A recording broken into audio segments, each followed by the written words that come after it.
We're all obsessed with IQ. Our educational systems measure who is the smartest person in the room. Then the parents, who they all the time ask their children what's their test scores.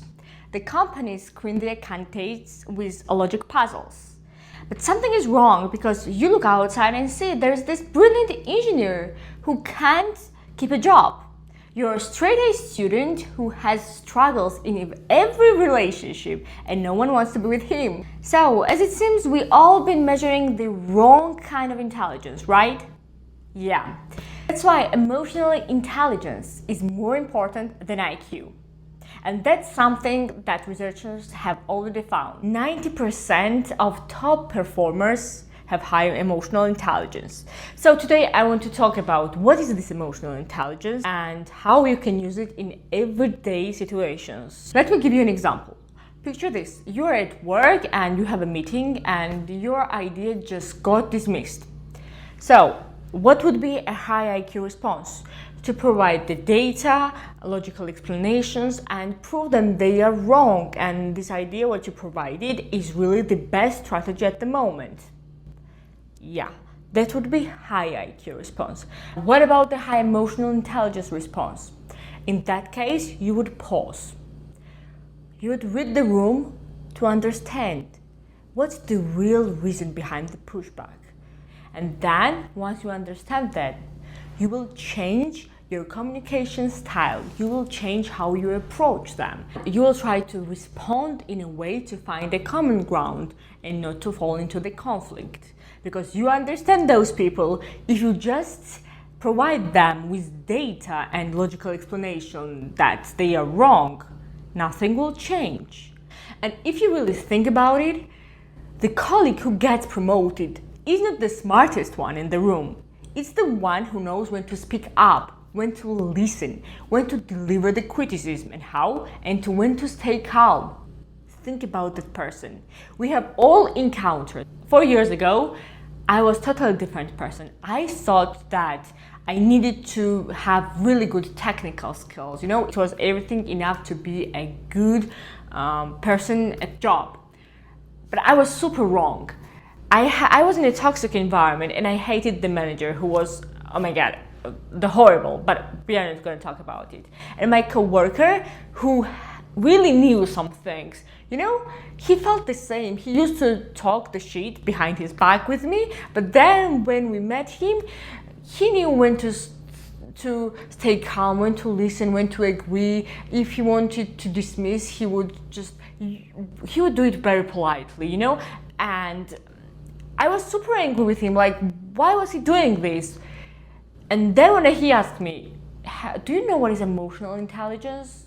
And I was afraid to tell him that, hey, I have never heard about this word, but I was like, why are you asking me this? Read something about it. I realized that he was super right.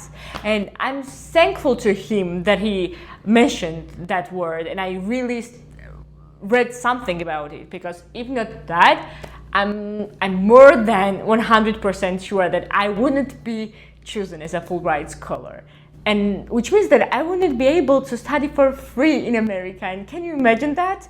The average cost of master's program in the US costs around $60,000, and I'm here studying for free, and even I get my stipend for living here. I mean, who would believe that? Yeah. By the way, I have created my guide where I explain in detail everything, how to study for free in master's program in America. And I will add that link in the description below if you are interested. But anyways, let's go back to the topic. Let's move on to the relationships case now.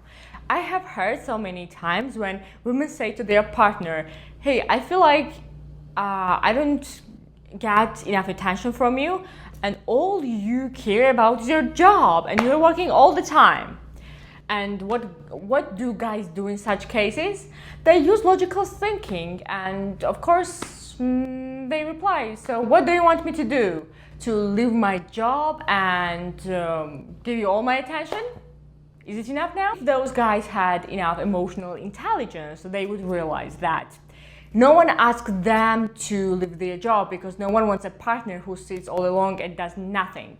These women ask them just enough quality time to do the activities they used to do when they were dating. And she isn't asking you to choose between you and your career. She just asks you to manage your time better so that you can do both. But this is something you realize when you have high emotional intelligence, which means that high emotional intelligent people have less problems in their relationships. Because as you see, high IQ is not enough. Being clever is not enough. Being top A student at university is not enough. Emotional intelligence is not helpful only with your partner, but with your friends. When you realize and identify that something is wrong, even though your friend tells you that everything's fine. When your friend tells you her problems and you are able to stand there and listen to her and not think about the response even when she is talking, or when you are super angry and you can control yourself. You know that you have hurt someone and you can apologize to them. That's all shows that you have high emotional intelligence. And in a world where AI can increasingly handle large, cognitive, complex things, the human skills, empathy, relationship building, emotional regulation, all these things become even more valuable. Your ability to connect, to lead, to collaborate with different people, this is something that can't be automated even with AI. Work on those things and we're gonna meet in 1 week.